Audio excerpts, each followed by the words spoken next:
So it's breakfast for some, tea for others, and supper. Yes, and hot chocolate just before bedtime for a few others as well. So welcome everybody. That is his hot chocolate at bedtime is your thing. There we go. Yeah, it's midnight for me in Hong Kong at the moment, so a bit late and dark and behind me. So hopefully my light's okay. I think one of the wonderful things that's come out of this great international community of team coaches is how much of an international community it really is. The connections that have been made between people in different countries and different parts of the world, and the collaborations that have come out of that have been quite remarkable over the last 2 or 3 years. So welcome everybody. I think we are ready to get started. We're going to have a few slides, not too many, and then really open it up for discussions. And so we're talking about the mastery of team coaching. So many of you, if not most of you, will have completed at least a foundation program, and most of you a practitioner program in team coaching. And that's given you, I hope, a toolkit that you can use, that you can really rely upon, a significantly different perspective on your role as a team coach and your role as a coach generally as well. So we're just going to talk about some of the next step. How do you actually continue that journey towards mastery as a team coach? And of course, mastery is something you're constantly improving. It's not an end point. It's a journey, but it's something that we have the greater awareness we have of where we are on that journey and where we want to get to, the better we're going to be able to serve our clients. So let's move on to the first proper slide, please. Here we go. So over the last 15 to 20 years, we've done a lot of research into coach maturity generally. And it started with myself and the late David McKenzie looking doing quite a lot of discussion and reviews and observation of coaches, which produced a model of team coach of coach maturity. And in the last 3 years, a whole group of academics and practitioners have been working on this in much more detail, interviewing highly experienced coaches about how they've got to this point, and what's changed for them, that actually chronicling their journeys. And these are some of the things that we've found. So increasingly, as coaches become more mature, more confident, more capable, they stop doing stuff. They basically do less in order to achieve more. And so they let go of things like the need to have a solution in the session, or the need to focus on to have a nice process that you can follow. They become much more aware of what's going on in the conversation that they're having with the client, and particularly not just, and they see the client in terms of the systems that the client is embedded in, and so it's much more fluid in the conversation that they have with the client, and it's much more fluid in the way that they see the client and everything that's going on. And that enables them to experiment much more. When we've observed highly mature coaches, they're constantly looking for opportunities to try something new. They don't necessarily want to follow a nice, neat path. We talk about them holding the client while the client has the conversation they have with themselves. And they become increasingly comfortable with the discomfort of not knowing, the discomfort of not being sure where the conversation is going, and letting things happen, because the conversation that happens is the conversation that the client needs. And all of these are qualities that enable somebody to move from one-to-one coaching towards team coaching. It's very difficult to be a one-to-one, to be a team coach if you are stuck in doing, if you've got a model that you've got to follow through in and so forth. And so what we're seeing is that coach maturity and team coaching are very, very closely intricately intertwined. Craig and Evija, do you want to add something to that? Yeah, certainly. Thanks, David, and welcome everyone. A great connection and introduction. Yeah, for sure. I mean, both Evija and I have been training this program for quite a few years, and also through coaching supervision, team coaching supervision specifically. We're really looking at this journey that coaches are on as they do let go of their needs, and they become much more comfortable with that emergent nature of team coaching, and so much less imposing of themselves, but creating a very different energy.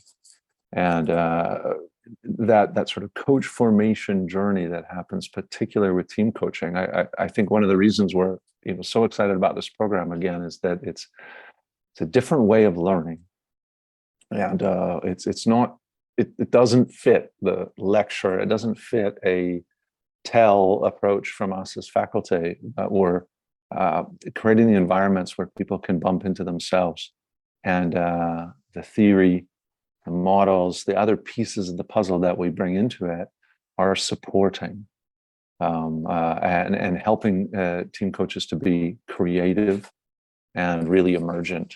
And I think that's one of the signs that I really see is that change, that comfort with creativity and that emergent. What's your experience, Evija? My experience is that usually at the end of the training journey, which takes a year or two, depending on how people proceed, and especially a couple years later when team coaches mature, we are having completely different conversations about what it means to work with a client, with a team, what can be helpful for the team, and actually the challenges which are coming up for team coaches are completely different. And I remember, like, with a couple of coaches I have been working with recently, we just had a conversation. Okay, what was the last time you used some tool? And it's like, oh, actually, I don't remember, because it's about being, it's not about picking what tools or what approaches I'm going to use in team coaching session. I'm there for my client, for the team I'm working with. I'm in this space with them, and I'm being there, and I'm using myself. I'm not using any tools or models, and it's completely different way of working. And this is something I'm observing as coaches mature. Thank you, Evija. So let's show the next slide, and then we'll there we go. So really building on that, what we see is that coach maturity and team being capable as a team coach are really linked. So some of the themes we've already said, you've got this big toolkit, but you hardly ever use it. But the fact that you've got the big toolkit informs you and allows you to be really flexible. You're able to use yourself a lot more. What's happening, the gestalt in the room, your ability to actually sense what's happening. Because you're not focused so much on outcomes, you're focused on what's happening in the room. You're able to hold the group or the team as it comes to an understanding of its own dynamics. You can see the systems unfolding and intertwining. And what we do as team coaches increasingly is enable the team to see those systems as well, because they're their systems, and once they understand those, they can bring change about. And I think it's very important to distinguish between systemic coaching and systems aware coaching. So in systemic coaching and systemic team coaching, primarily what we're doing is we're seeing the relationship between the team and its stakeholders, or between individual members in the team. But when we see systems awareness, we see all the interactions not just as lots of linear interrelationships, but everything connected to everything else. And that's a truly systems aware approach. And so we see the complexity of the multiple interfaces between people. And so being comfortable with that complexity and being able to help the team become comfortable with that complexity is, I think, one of the core skills when we get to that more senior level, the senior practitioner level. And part of that is typically, whenever we see a problem, it's not the presented problem is not the problem. It's just it's a symptom of what's going on in the system, and helping the team to see it that way, to get beyond the presented issue and get underneath those issues, enables the team to come up with much more durable, sustainable solutions to the issues that and challenges that it has. Craig and Evija, do you want to add to that? Go ahead, Evija. Hey, what I'm seeing is that actually with the more we work with the teams, the more experienced we get, the more we are looking at certain situations, how to be in certain situations, how to deal with them. And very often we are seeing that those issues which are coming up, those are systemic issues, but it's not a challenge of a particular team. And we are putting them all together and going deeper into those situations, and being there and helping team to deal with a particular situation, which might be some power issue in the team and outside the team, or some mix up with stakeholders or different expectations from different stakeholders. And it all is having impact. And the more experienced we get working with those different situations, the more easily we actually approach the next ones. And very often there is a kind of feeling that going in, working with a team, oh, this is I have seen somewhere, and this looks familiar. And it helps also us to, through our own experience, to bring in this knowledge, awareness, and experience in the team, because we are able to ask more deep questions. And sometimes they are more precise, faster, more precise, and more helpful for the team to develop. Yeah, this issue of power, I think, is a really fascinating one. We have a whole module pretty much devoted to power systems in the team, and not just inside the team. So helping the team understand its own power dynamics, but equally helping the team to understand where it is powerful and powerless within the system and how to change that. And that's one of the biggest areas in which we as team coaches can help that team. Craig. Yeah, I love the angles and love the comments that are coming through. We're getting a lot of encouragement from those with some engineering focused background as we look at systems of systems. I look at this as the team coach becoming just more of an artist than sort of less paint by numbers and more creative in the process. And it's one of those things where the individual team coach or even the team coaching pair is so much more focused, less worried about what am I seeing, less worried about how do I diagnose or analyze, and so much more able to create dialogue in a way that's incredibly helpful to the team, and creating this systems aware, which is I'm aware of the system, but I don't necessarily force that awareness on the team.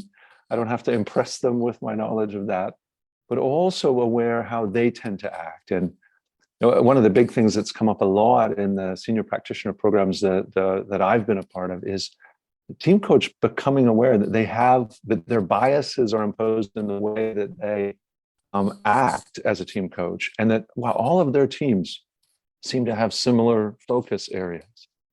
And I think a big change that will happen on the personal growth side is the level of reflexivity, the types of teams that you're able to work with, the ways that you're able to have so much more range in how you work with those teams and how you work with the system itself.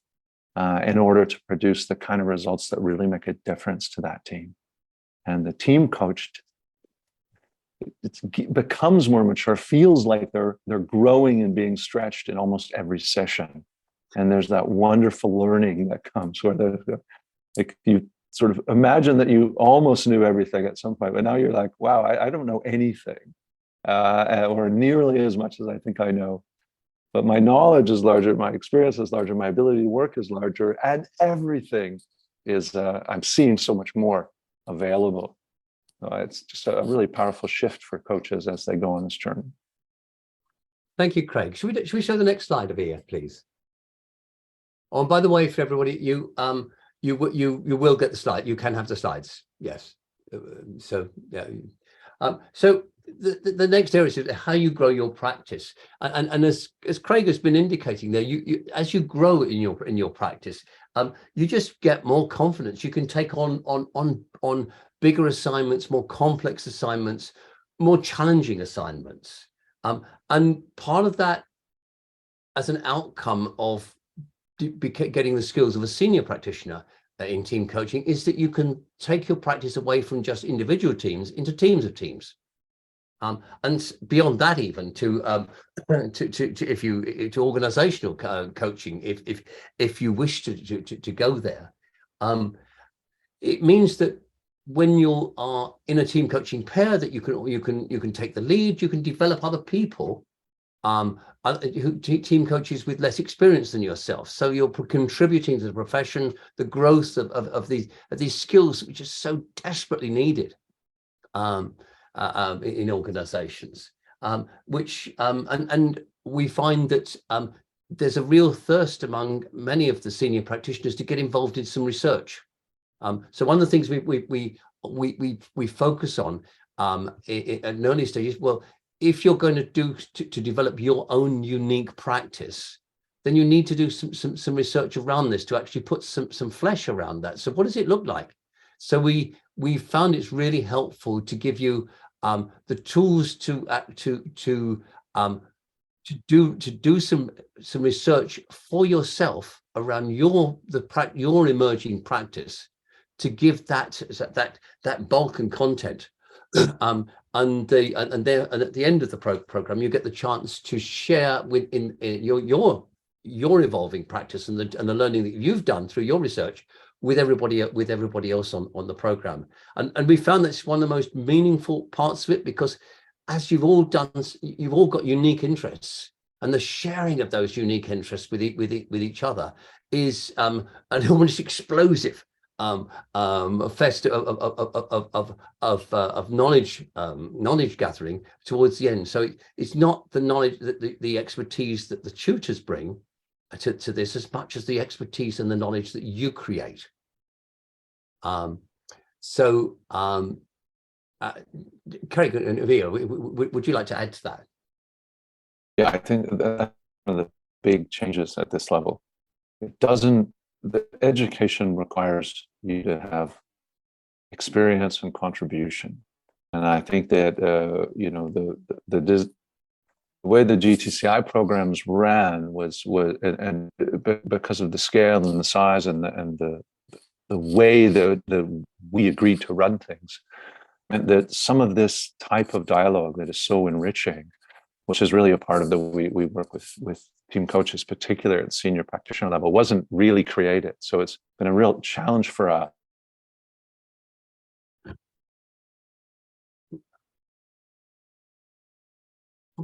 Evija. Yeah, I think we lost Craig for a moment. Yes, I think we have, yes.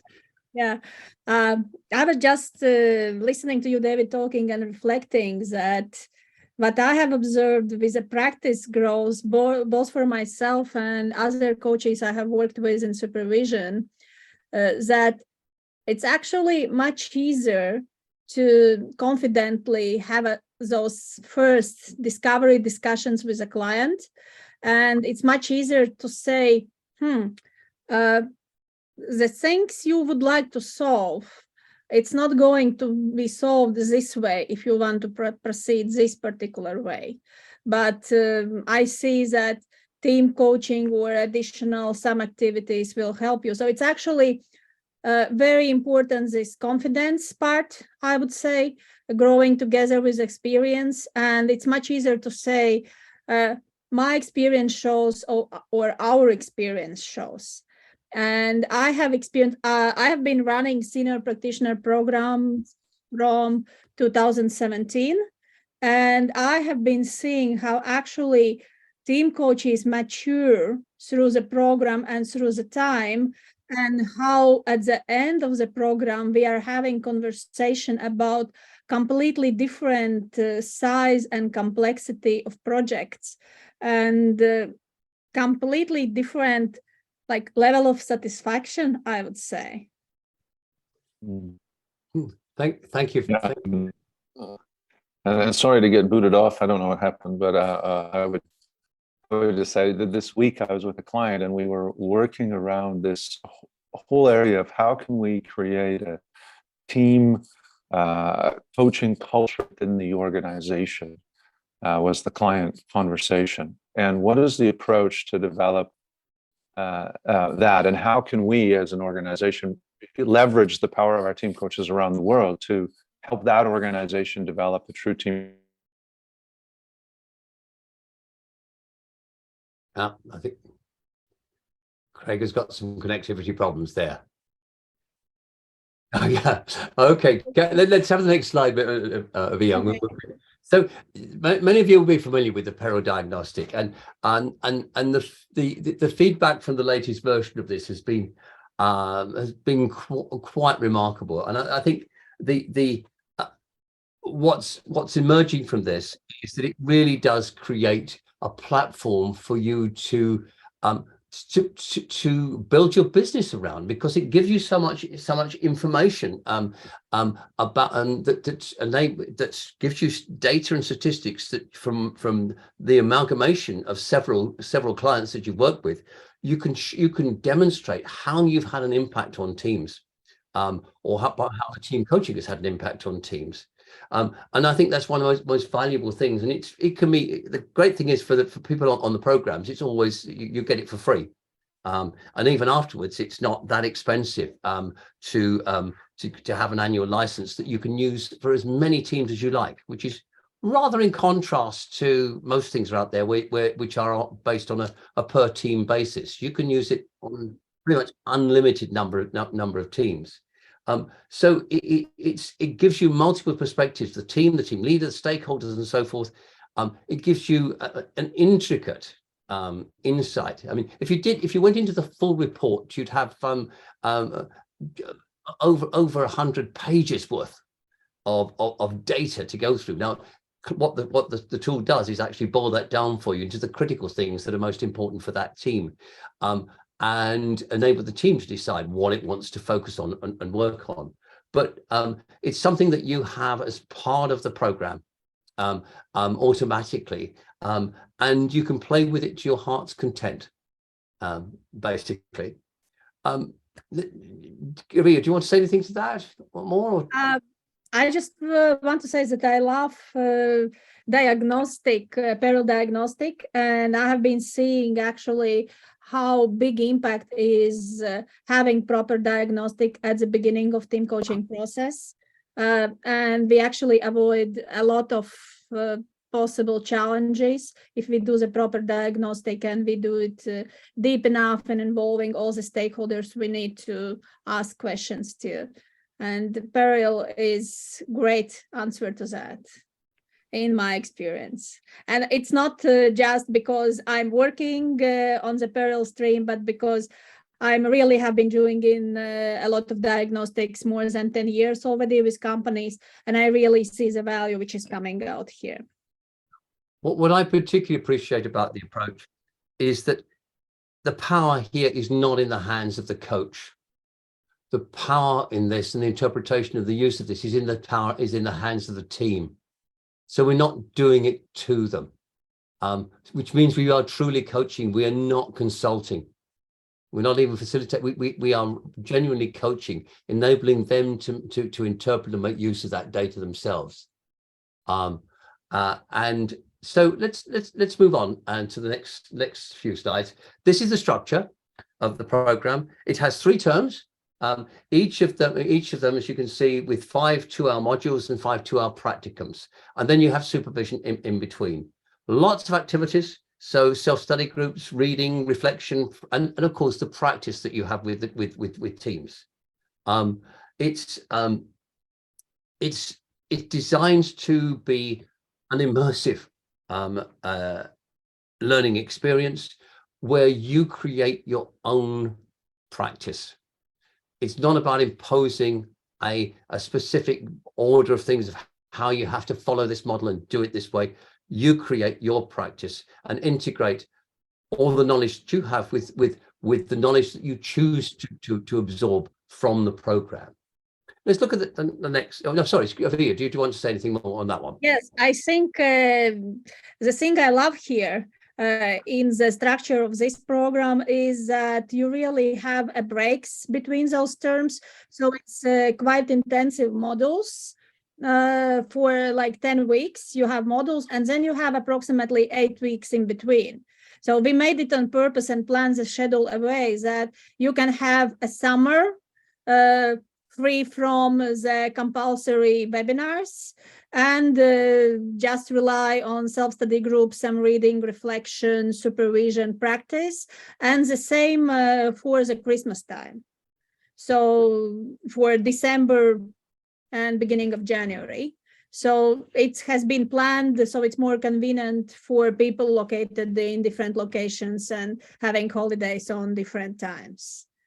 Yeah, and for me, what I see here a big value, this research part at the end of the program, which actually includes like you start research from the beginning of the program and you submit at the end the results, you present the results. And actually it's a great preparation if you want later to pursue certification at master practitioner level, because there you have to prove that you have done impact on profession. And those researches included in senior practitioner programs actually make a first step for you moving also forward. Yeah, thanks. I'm sorry I keep getting booted off. I think I've restarted the Zoom, so maybe I'll be okay now. But yeah, I remember when we were working on the structure, and it was so nice to have the breaks for us and for you, but also this is a program that's designed like a master's level program. This is not the basics here. So you need time to implement what you're learning, to wrestle with it, to reflect, and to practice throughout. So the structure supports the learning. And it doesn't mean we're not engaged in those periods. It just means that we're doing other things that will continue the learning journey and just gaining that flexibility for you, but also enhancing the learning with time to reflect, which is such a crucial aspect of developing coach maturity, is developing the capacity to reflect and taking that time. Yeah, I looking at many of the names that I recognize on the webinar here. One of the things that strikes me, who is this program not for? And this program is not for people who need a nice, neat formula to follow. It is for people who are comfortable or wish to become even more comfortable with the complexity and the discomfort of not knowing and allowing the conversations to happen. So let's just move on to the next slide, if we may. We're nearly getting to the end of the slides, and we're coming to questions. You can see some of the faculty on board today, and as you can see, they're from all over the world.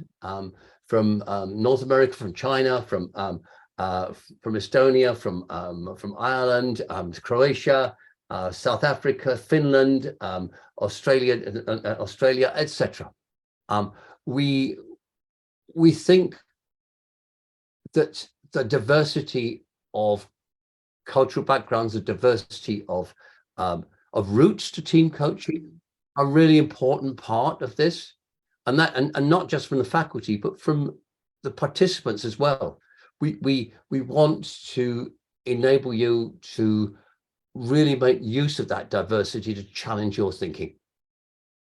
And if you can challenge the faculty's thinking, yeah, that's really good. We want that. And that is part of the whole process. So we want to be challenged. We want to stretch ourselves as well as to help you to stretch yourself. And then just moving on to the next one, the program is fully accredited to both EMCC and ICF. And I think it's probably under the new the latest evolutions of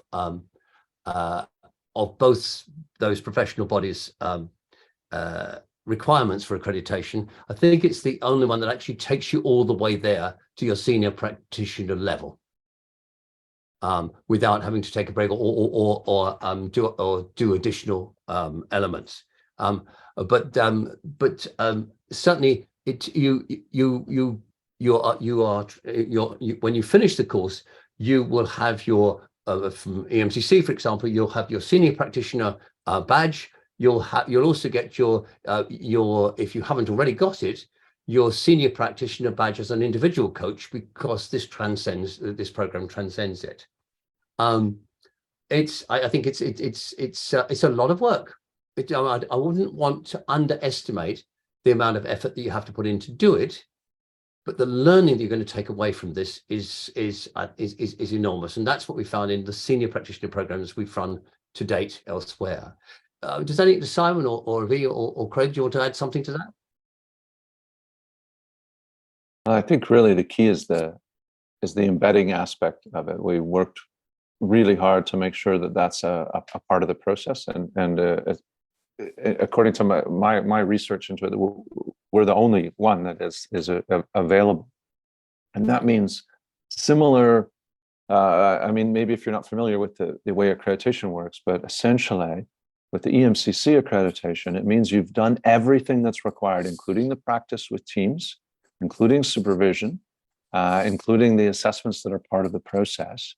And that means that when you complete all the requirements of the program and we recommend you for accreditation, then essentially it's that recommendation step where other programs take you part of the way. So the advantage is that you're moving toward that senior practitioner accreditation with the EMCC.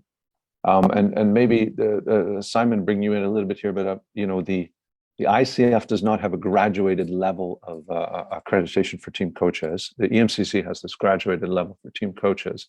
And in the ICF, it is that there isn't necessarily a different award that you would achieve beyond the ACTC.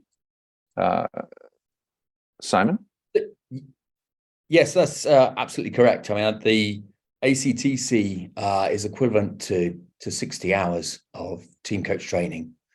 So those of you who've already completed practitioner have effectively done the equivalent of that twice. Obviously, you have to be a PCC or above in order to get your ACTC. So those two things combined are the equivalent of practitioner, and we're now talking about a level again, adding another 500 hours. So the depth is significant. But they both have their particular values. The ACTC is still very new. Even we don't have full details yet of exactly what will be incorporated and included. But all those initial conversations we've had with them will be that we are going to be one of the first organizations to be accredited to issue team coaching not certifications, but certifications of the 60 hours. Which is one of the prerequisites. There are 5 in total. 60 hours of training and supervision are the 2 elements that we will meet.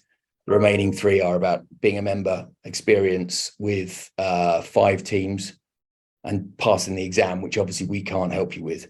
But those are important. Just on the EMCC side of things, if you are particularly mindful to try out the EMCC, or even an existing member, perhaps it may be at foundation level even, the EIA is incorporated automatically in our programs because we're an EQA provider.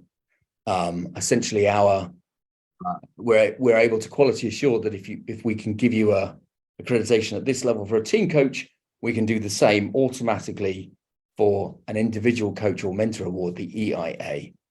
And there's no, you obviously have to pay for it, but there are no exams or other forms to fill in, or other things to do. If you wanted that on your own, that could take you over 40 hours of application forms, and you don't get the 60% discount that you would get by coming through an accredited and embedded program such as ours.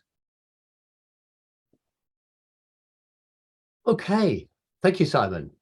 Let's just go to the last slide, or the main slide.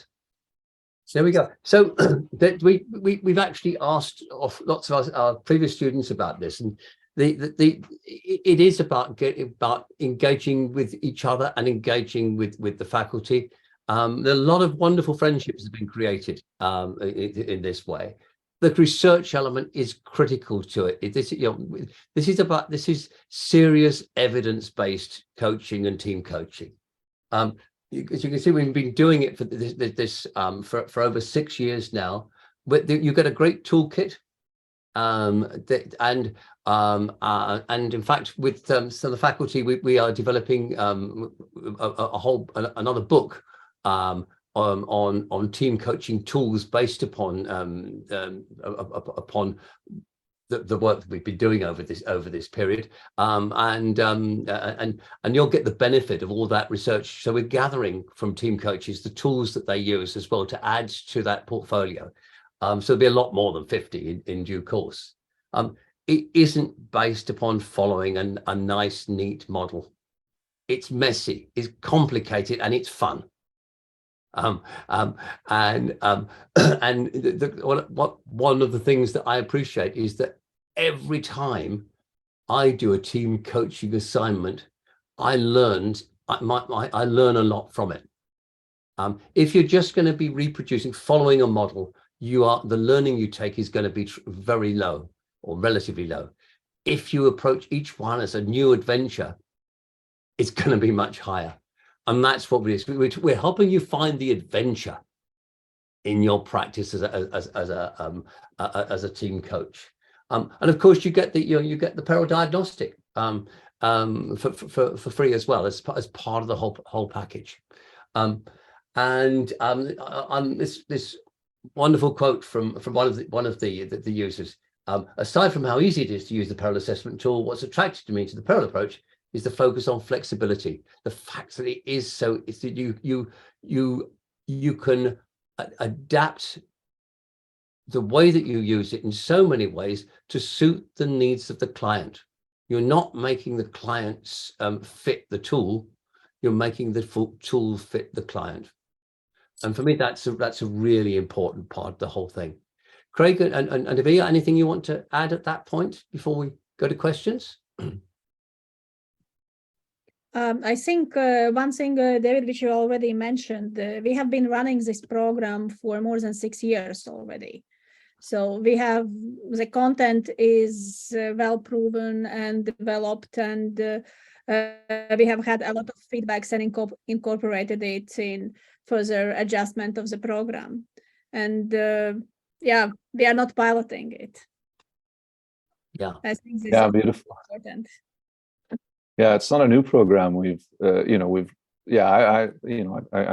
took this a long time ago in person as well. So we are working to plan in person as well, and we've done it in the past, of course, and of course it would always be blended. There's a lot of work that has to be done outside of the classroom or outside of the retreat, whatever that happens to be. I think the other interesting part of this is, we haven't mentioned this very much yet, is the whole area that we're really building a global community of team coaches, and already getting opportunities emerging where that whole PERILL practitioner community becomes a much larger part of our work around the world, and that we're collaborating and working together as colleagues in research and also in practice. And that community is really going to be key. And And again, at the senior practitioner level, we're much more connected and much more close. So we have so much more ability to know what your capability is. I think the other one that I'd love to just say is that one of the things that occurs through the process of the senior practitioner program for team coaches is this increasing clarity on the types of teams and situations where they want to focus their practice. So as team coaches mature and develop, they tend to get much more clarity around this question. And in a recent program, we had team coaches who were focusing specifically on teams within fast-growing, high-investment industries, tech entrepreneur, and the specific ways and needs that they had for teams. And we've had another pair of team coaches actually began to work focused on the sort of old type organizations that were trying to, create structure around teams and get a different energy moving through their business as usual type of teams that were existing. So there's and actually another one was very interesting where they really focused on teams in conflict. And they felt that, and we do one of the modules is all about how do we work with conflict with teams, and one, again, team coaches focused on that as a specialty, as a way to create value in the work of team coaching, and in a way that was meaningful for them. Thank you, Craig. Another example is a pair of team coaches are focused on cross-disciplinary teams. So there's lots of potential to find your niche and your in this area.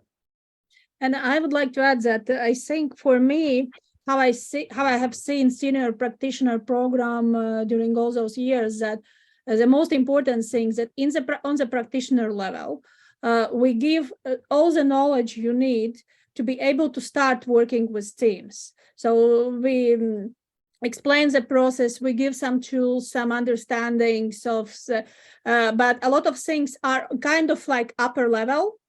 So it's quite basic because there is not enough time to go deep on everything, on all the topic areas which are important. And in senior practitioner, what we do dive deeper in those subject areas. We speak about power plays, we speak about team of teams, we speak about all the other situations which might arise when you are really coaching the team, how to solve the conflicts, how to help team to actually speak and align on their purpose. So it's a lot of different topics. I'm not going to mention them all. Things related with dynamics. So whatever you need for the work, whatever you might have started to have questions when you started to work with the teams or continuing to work on the teams. Okay. Hey, let's bring up question time. Yes, question time from you. Well, maybe yeah. Somebody had a question about supervision. If you want to just ask it live, that would be great, and we can try to answer it. Well, it was me, and it was just a straightforward question. Could you tell us a bit more, please, about the supervision element of the program? Okay. Sure. Shall I start? Then again, I mean, basically, it's built in, and we've had a working party, international working party, looking at specifically what is different about one-to-one supervision of one-to-one coaches and supervision of team coaches.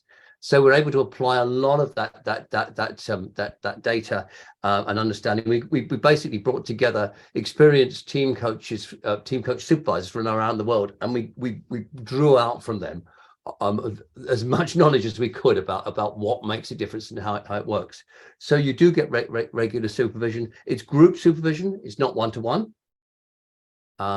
But you can use your supervisors for one-to-one, or you can, if you're the team coaching pair, you can use your group your supervisor for that as an extra if you want to. Yeah, and I mean, just to add, David, we for our team coaching supervision education that we've created, we also built a framework for team coaching supervision. And there's a parallel program being run where we're training a new cohort of team coaching supervisors who also can complement the work of the supervisors that are part of the program, because they're needing to work with team coaches as well. So we bring that, which is very important. And also the style of education in this program, it also has that, you know, in the practicum type of experience, we have built in more supervision type learning, more reflection based learning. And our faculty are experienced supervisors. So that's part of the way we will learn in this way. So you know, at this level of learning, we're reflecting on our practice around themes, around experiences that we've had as team coaches, and then integrating. And that's that mature expectation of you as participants, is that you're capable to integrate what you're experiencing with theory and with emergent experiences, so that you're able to create value and not be distressed, but actually be delighted with that journey. And I think it's also important to mention that group supervisions will be organized in a way that they will be part of some of the practicums when you will be divided in smaller supervision groups and working with your supervisors. Yeah, just to provide some detail to that. So 1 in 3 sessions of the practicums will be supervision. So essentially you will get, so each practicum is 2 hours long. At least 1 hour will be group supervision. So at the end of the program, you will have had 5 hours. That's important, certainly for those of you who are ICF and maybe looking to get your ACTC award, but many of you may not at this point have had proper supervision, you know, whether that's one-on-one or at a group level, especially not for team coaching necessarily. So it's a really good taster, it's a really good introduction, and it just gives you a sort of a very good baseline. Other additional options are available in terms of contacting the faculty and recruiting, you know, directly from them. I see there's a question from Gabrielle saying, is it a requirement to actively work with a team when starting? It's certainly preferable to have a team team lined up at least, and preferably more than one, because you'll want to be able to put this or everything that you're learning into practice and go away and experiment. So the more teams that you have at the beginning, the better, and it will be difficult to complete to get the maximum value out of the course if it's all theoretical and it's not applied. Just to add to that, I guess at EMCC senior practitioner level, it's a requirement that you have trained with at least or coached at least 3 teams. So if you're coming into senior practitioner with no team experience at all, only theoretical, then you're going to need to find 3 teams during the program. The earlier you start, the easier it will be. Yeah. But nearly everybody here should, at this level, have had at least 1, if not several teams by now. Yeah. In terms of the BB asks, is it possible to receive a module or plenary where the PERILL is demonstrated and provide us with more detail? The answer is yes. If you're not familiar with PERILL, we'll equip you with the background to be able to come up to speed. I am familiar. However, there were some discrepancies that I could not quite resolve. So I think just, you know, being able to clarify how the tool works might help people. That's always my only concern. Absolutely. Yeah. Thank you. Yeah. Very happy. Certainly, those first couple of sessions will take you through the tool. One of the things I'm developing at the moment is some example reports. So 2 or 3 different example reports. So not just to sort of chuck it at you and say, well, there you go, you work that out, but actually to give you some example reports and take you through the interpretation of those results, and really give you a sort of a high-performing team, a low-performing team, just to show you the extremities, and then it becomes a lot clearer and a lot easier to interpret. And then, especially get your own. As a previous trainer, one of the things in software that I've experienced is that sometimes people don't understand how to extract the information. That's where I found the difficulty. I was like, how do I pull this report out of here? I never got the full report with a written side that gave the suggestions because I couldn't figure out how to extract it. That's the area that I think there are some difficulties, is how do we pull the information out of the tool? Other than that, it was good information. I just didn't know how to get it all. I think we need to see some examples of how to use it. That's basically it. Okay, that's fine. I think there are some buttons and some FAQs that give you that information. One of the things that my team are currently working on, and it's a limitation with the existing one, is it's a PDF. It's a static PDF that you download. The team are currently working on turning it into a PowerPoint or a Word document. Now that is useful if you want to cut and splice it, rip stuff out, focus in on certain things, but it also allows you to provide some commentary in there as well alongside it. So it's not just one of the key things is the data is really important, but actually the context that you as the coach bring is more important. And what I'm talking about there will allow you to do that. But yeah, thank you. We're on it. Andrew, Yeah, please, David. Yeah. I was going to say, did you want to carry on with that conversation, Craig, or move to another one?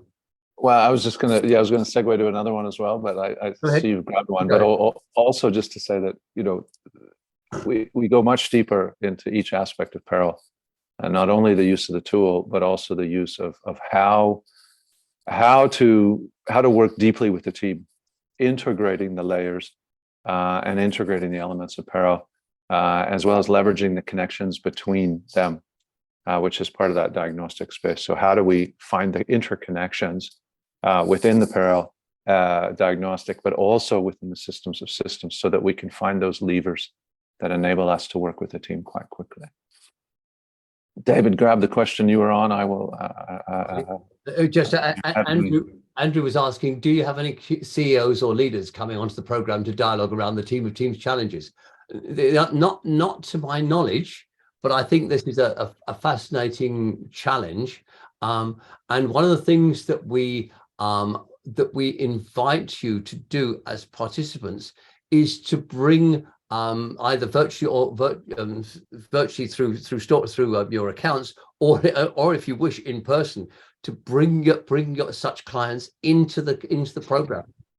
We're very open and very flexible to the idea of taking this into your practice. And so if you've got a CEO who's thinking around the teams and teams, and you feel that they would benefit from joining a practicum, for example, and having and talking with all the coaches in the room, why not?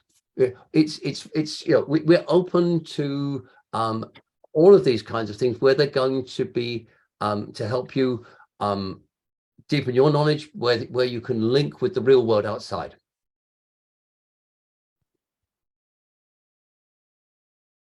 Thanks, David. Is there a question that you noticed, Evija, that you want to? I noticed, but I think maybe David, you can answer, because I kind of confused. In Peter's senior practitioner program, he talks about vertical development. Is that the same as what you refer to as team of teams? Because I'm not sure. No, I'm not sure either. It's a term. I think it's about the team above, the team, and the team below. But I wouldn't want to go to the gallows on that one. But I think that's the idea. It's the system of learning and the system of practice that goes through the different levels, hierarchical levels in an organization. I mean, for us, we work with vertical development in our individual coach training, and it's not really a team construct. I mean, at least in the classical sense of how that works, where it's about the individual developing, in higher ways, and a team of teams or teams of teams, refers much more to the way teams are functioning within that organization. and how they structure. I think one of the spaces that comes up in the complexity is team members that are on multiple teams within an organization, and also team members or even teams that are interacting with teams very closely with other organizations as well, where they're embedded or connecting. And it's those levels of complexity when we talk about teams of teams that really create some interesting opportunities for the team coach. But hard to connect with that necessarily. Yeah, I mean the issue about teams of teams is that just as in a team you can have a bunch of high performing individuals, but the team as a whole is poor performing because they're all doing their own thing. You can have exactly the same thing in organizations within the teams. So you can have teams, all of which or most of which are doing very well in their from their own perspective, but the organization is doing badly because they're not joined up. And so it's taking the concepts of team coaching and applying them at that next level.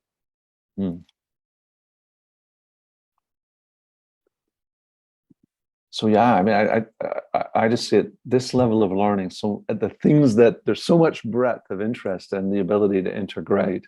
I would say that you know, at an early level, we're always like, well, how do I use this? What do I do with this thing? How do I use this tool? How do I put it here? And at the senior practitioner level, it's more about, I have this tool.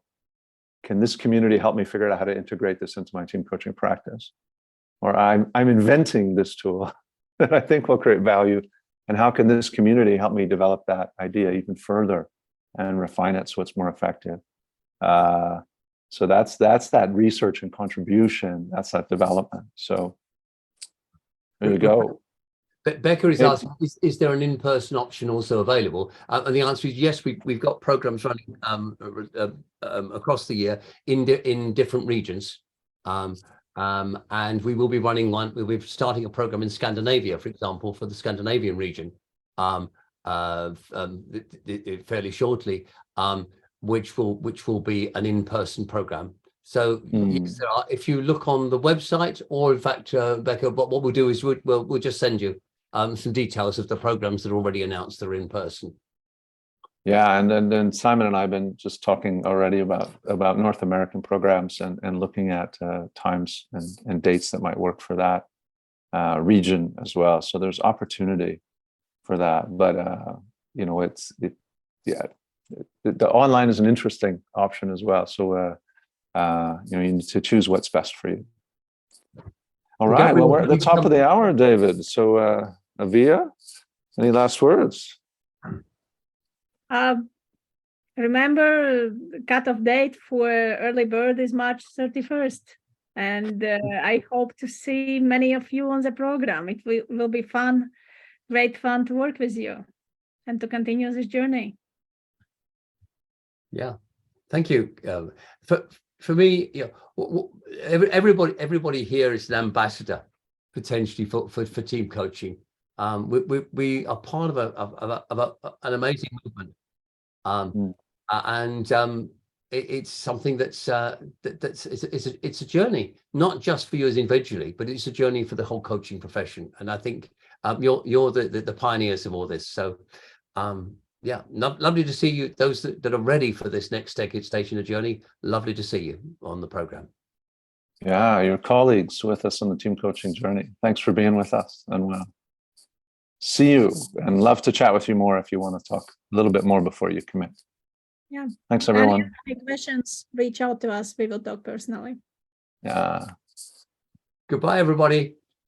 Go safe and well.